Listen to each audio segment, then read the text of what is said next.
A Bíblia Sagrada, que é a palavra de Deus, a palavra viva, a palavra pura, aquela palavra que cura, aquela palavra que liberta o cativo do cativeiro, que no início o pecado não estava adentrado na humanidade. Após a queda, nós, homens, recebemos uma sentença, foi nos traçado um destino. O nosso destino era a perdição, era o inferno. Mas em Gênesis capítulo 3, versículo 6, foi nos dada uma sentença de morte. No mesmo Gênesis, no mesmo capítulo 3, no versículo 15, foi nos dada uma promessa, que da semente da mulher nasceria um, que pisaria na cabeça da serpente. Em outras palavras, da semente da mulher nasceria um, que nos tiraria da lama do pecado.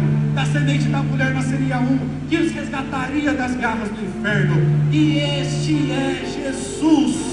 Agora eu quero ser levado imediatamente ao dia do nascimento de Jesus. O homem estava sem paz, o coração do homem não tinha paz, não existia paz para o homem. Mas no dia em que Jesus nasceu, a Bíblia nos diz que o céu se rasgou e os anjos cantaram: nasceu paz na terra, seja para com os homens. Eu quero dizer a você que pensa que a humilhação de Jesus começou na cruz, você está enganado. Você que pensa que a humilhação de Jesus começou quando ele foi traído, você está enganado. Você pensa que a humilhação de Jesus começou quando ele foi preso, você está enganado. A humilhação de Jesus foi quando ele deixou um alto e sublime trono para nascer numa manjedoura ao redor de animais. A humilhação de Jesus foi quando ele se esvaziou de todo o poder para pisar nesta terra que não merecia ter recebido seus pés.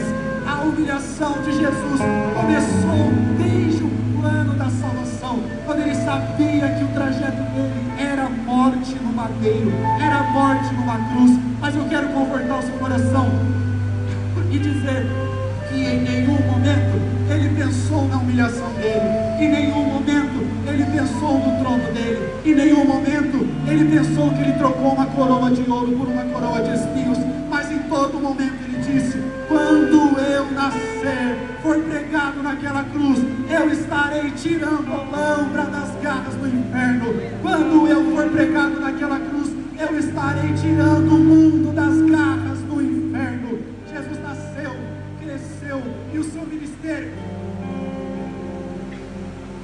começa com 30 anos de idade, quando ele é batizado nas águas, e ali começa o ministério de Jesus, o ministério de milagres, o ministério de curas, o ministério de libertação, o ministério de livrar endemoniados de demônio há muitos anos. Mas o mundo não quis saber da luz.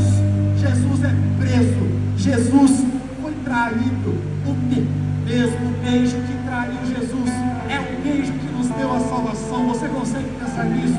Enquanto Jesus estava sendo humilhado, enquanto Jesus estava sendo açoitado, nós estávamos sendo libertos. Enquanto Jesus estava sendo pregado, nós estávamos sendo libertos. Enquanto Jesus estava sofrendo, Ele estava nos garantindo direito à vida eterna. Olambra, é esse Jesus que vocês estão marchando, é esse Jesus que vocês estão servindo. Olambra, vocês não estão desamparados, vocês não estão perdidos, vocês não estão sem rumo e sem destinos.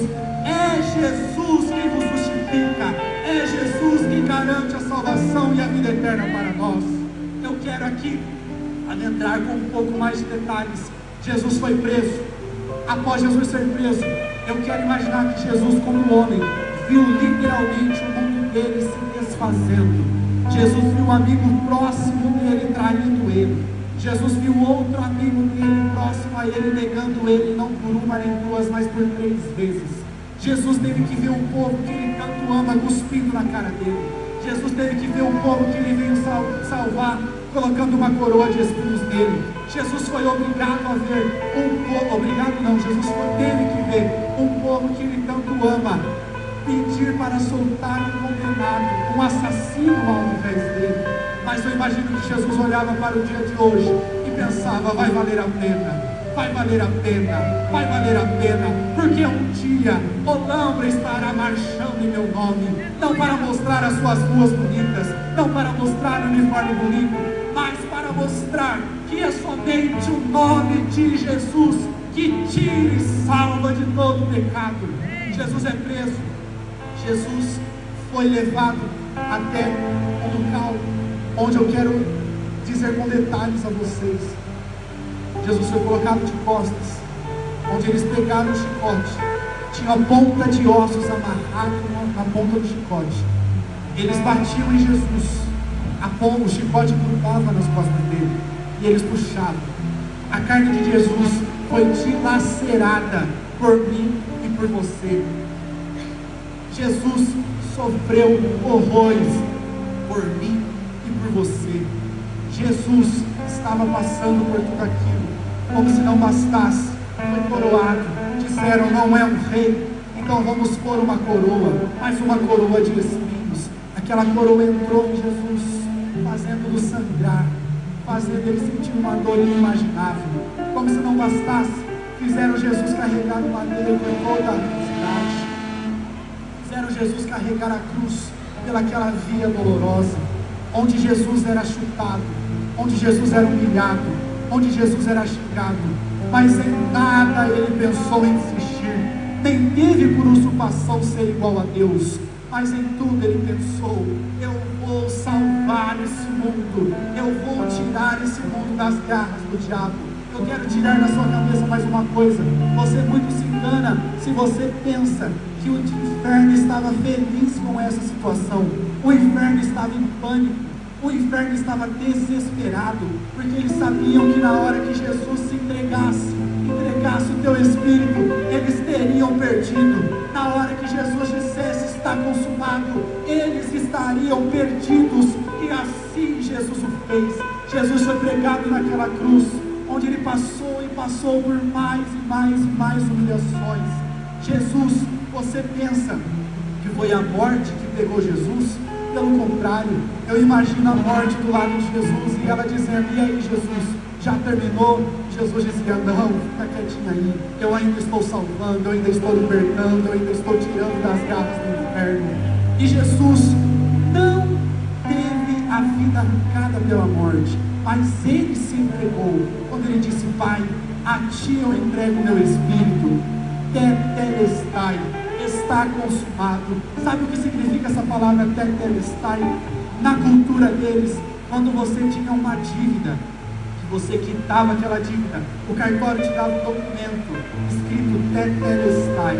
Quando você estava com uma obra e aquela obra terminava, o mestre de obras entregava um documento escrito tetelestai.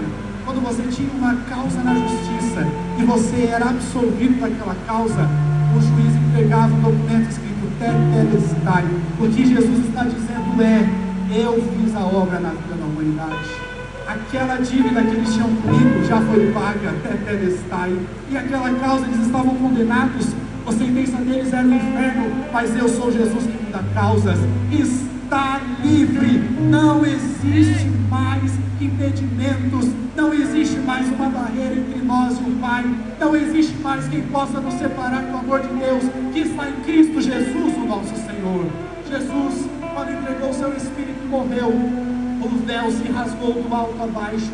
Deus estava nos passando uma mensagem, dizendo, vocês foram separados por mim por causa do pecado, mas o sacrifício está feito, venham até mim, venham, busquem libertação. Você que está cativo, você que está perdido, eu tenho uma notícia para você, Jesus está de braços abertos te esperando, Jesus está de braços abertos esperando até você vir até Ele, para que Ele possa mudar a tua vida, para que Ele possa mudar o teu destino. Você não é o que disseram que você é aquilo que Jesus sonhou para você. E como diz Jeremias 29, ele diz, eu sei os planos que tenho para vocês, planos de bem e não de mal, para que vocês tenham fim de esperas. Jesus foi sepultado em um túmulo emprestado. Eu quero que você se atente aos detalhes do Evangelho. O túmulo era emprestado, porque Jesus sabia que ele não permaneceria ali por mais de 3 dias. O túmulo era emprestado, porque Jesus sabia que ali não era o final da linha dele. Jesus estava ali. Ao terceiro dia, Jesus ressuscitou para a honra e glória do nome do Senhor Jesus. A Bíblia Bíblia diz que a pedra foi removida. A Bíblia diz que os melhores soldados da guarda romana estavam apostos ali protegendo o túmulo de Jesus. Mas quando o assunto é Deus, não tem soldado, não tem nada que impeça ele de chegar na sua vida e fazer uma obra. Quando é Deus que está no negócio, não existe nada, não existe cigarro, não existe bebida, não existe droga, não existe doença, não existe nada que o impeça de fazer a obra na sua vida. Jesus estava ali, errado, naquela sepultura, quando a pedra se abriu e Jesus ressuscitou. A Bíblia diz que Maria Madalena foi até o túmulo visitar o túmulo de Jesus e a pedra estava removida. Maria Madalena entrou em pânico, dizendo: roubaram o meu mestre. Eu vi, eu deixei ele aqui, aonde colocaram o meu mestre? E ela viu algo que ela confundiu na época com o jardineiro: prepara o rei maior. Quando ela olhou e disse: roubaram o meu mestre, Jesus disse para ela: é por isso que você está chorando? Maria ainda não tinha reconhecido, mas Jesus disse: Maria, porque Jesus hoje te chama pelo nome. Jesus hoje te chama pelo nome para você entender que é Ele que está chamando pela sua vida. Jesus hoje te chama pelo nome para você entender que chegou o tempo em que Ele quer te resgatar dessa vida que você está vivendo, para você entender que essa vida não é uma vida que vale a pena. E eu posso te afirmar com convicção: o mundão é muito gostoso de se viver, mas nada se compara com o agito do seu coração quando o Espírito Santo toca nele. Nada se compara com chorar sentindo a presença do Espírito Santo. Eu quero te fazer um convite essa noite. Peça para o Espírito Santo tocar no seu coração. Eu tenho certeza que você nunca mais vai querer sentir algo diferente. Jesus chama Maria pelo nome. Maria o reconhece. Jesus diz: ei, vai lá, avisa aos meus irmãos, fala para eles que eu estou vivo. Maria sai correndo, chega até a casa dos discípulos e diz: vocês não vão acreditar no que está acontecendo. Rei maior. Eles perguntam: o que está acontecendo? Conta para mim. Maria, se Maria pudesse cantar, Maria dizia assim: ó: a terra estremeceu, o sepulcro se abriu, e nada vencerá seu grande amor. A morte, onde estás? O Rei ressuscitou, Ele venceu pra sempre. Maria disse: pra sempre exaltado é, pra sempre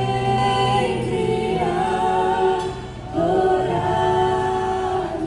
é, pra sempre Ele vive, ressuscitou.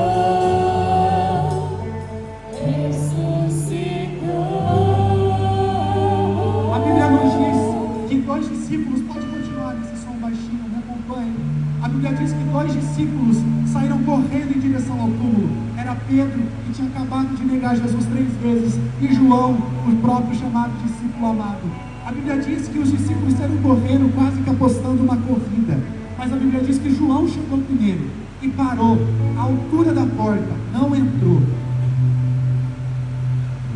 A Bíblia diz que Pedro chegou logo depois, mas ao invés de parar só na altura da porta, ele entrou pelo sepulcro. Sabe o que eu quero te dizer? Que a vida cristã, a caminhada cristã é assim tão difícil para nós pararmos na porta. Mas Jesus está dizendo: a porta da graça está aberta. Não chegue até o final do caminho e pare na altura da porta. Jesus está te convidando para entrar e viver algo novo em sua presença. Jesus está te convidando para entrar e viver algo inexperiente na vida sua, algo que você nunca viveu. Jesus está fazendo um convite para você nessa noite, porque quem fica na altura da porta só enxerga o que os outros estão fazendo, mas para quem entra, vê o que Pedro viu.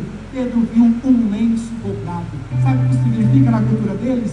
Quando o senhor da casa estava na sua mesa fazendo alguma coisa, e ele pegava o lenço, amassava e jogava, pode recolher tudo, o dono da casa não vai mais voltar. Mas quando o dono da casa pega o lenço, dobra e põe sobre a mesa, não mexe em nada, porque eu vou voltar. Era a mensagem que Jesus estava passando naquela noite. Eu posso até ter ido, mas tenha certeza, a promessa que eu viria e morreria no seu lugar se cumpriu, mas outra promessa eu estou fazendo: eu vou, mas eu volto, e no soar da última trombeta, nós, os que estamos firmes em Cristo, seremos arrebatados com Ele, seremos arrebatados com Ele, e nós viveremos, segundo a Bíblia, por 1 ano, não, por 2 anos, não, por 1000 anos, não.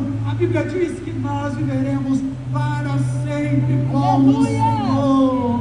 Eu quero fazer um convite nesta noite: não chega até o final e pare na altura da porta. Não chega até o final da caminhada e veja acontecendo. Mas o Espírito Santo faz um convite para você hoje. Você que está desviado, você que está fora dos caminhos do Senhor, você que nunca ouviu falar nesse nome de Jesus, o Espírito Santo está dizendo: eu tenho algo novo na sua vida. Eu tenho algo novo e especial na sua vida.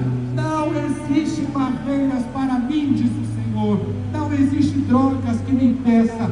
Não existe câncer que me impeça. Não existe cigarro. Não existe bebidas. Não existe alcoolismo, porque eu sou o dono de tudo. Eu sou o médico dos médicos. Tales, mas o juiz me deu aquela sentença. Jesus diz: eu sou o juiz dos juízes. Tales, mas o médico me deu aquele diagnóstico: eu estou perdido. Ele é o médico dos médicos. E ele está pronto e ansioso para receber o seu chamado. Assim como Pedro, quando afogou nas águas, precisou clamar o nome de Jesus, assim é com você nesta noite. Clame o nome dele, grite o nome dele, entenda que marcha vocês estão fazendo. É esse o Lambro Jesus que você serve, é esse o Lambro Deus que você serve, o Jesus que te ama, o Deus que é fiel. E Jesus vive e reina eternamente. Eu quero terminar fazendo uma oração, pastor Aúda. Eu posso? Curva a sua cabeça e põe a mão no seu coração. Eu não vou convidá-lo a vir aqui à frente. Depois os pastores irão fazer um apelo. Se você sentir no seu coração, você venha. Mas eu quero fazer uma oração. Senhor Jesus, a tua palavra foi ministrada. Senhor Jesus, a semente foi plantada. Eu te peço, Espírito Santo, o trabalho é todo teu, a obra é toda sua. Estamos aqui por um único motivo: para honrar e glorificar e dizer que Olambra é do Senhor Jesus. Olambra está debaixo da tua graça. Obrigado, Jesus, por ter nos arrancado das garras do inferno. Obrigado, Jesus, por ter nos dado uma nova história. Obrigado, Jesus, por ter mudado o meu destino. Olambra está debaixo das mãos do Senhor. Você está debaixo das mãos do Senhor. E eu quero te pedir, amigo Espírito Santo, não permita que nós saiamos daqui da mesma forma que voltamos. Não permita que isso que nós estamos sentindo se apague em nossos corações. Mas eu te peço, Senhor Jesus, entra com providência na vida de cada irmão aqui. Entra com providência na vida de cada pessoa aqui. O Senhor sabe o que passa na cabeça de cada pessoa. O Senhor sabe se ele tem um familiar doente. O Senhor sabe se ele tem um familiar fora dos teus caminhos. Mas eu quero te dizer, Olambra, o Senhor Jesus viu e a vitória é certa na tua vida. Eu quero dizer, Olambra, não existe impedimento para o Senhor Jesus. Não existe nada que ele não possa fazer. Não existe Deus de placa de igreja. Eu sou do Belém, eu conheço gente da Chamada, Saúde da Pleno, mas o Jesus que vive é o mesmo. O Jesus que reina é o mesmo. Nós estamos aqui, Senhor Jesus, por um único motivo: para te louvar, Senhor, para agradecer o teu santo nome. Senhor, eu encerro as minhas palavras pedindo pela vida mais uma vez de cada irmão e dizendo: reacende a chama no coração deles, reacende a chama em cada um dos meus irmãos. Dê, Senhor, um abraço no coração deles. Dê, Senhor, um abraço nos meus irmãos e mostre, Senhor, mais uma vez que o Senhor vive e reina eternamente. Quando eu contar 3, nós vamos gritar: Olambra do Senhor Jesus. Vamos comigo. 1, 2, 3.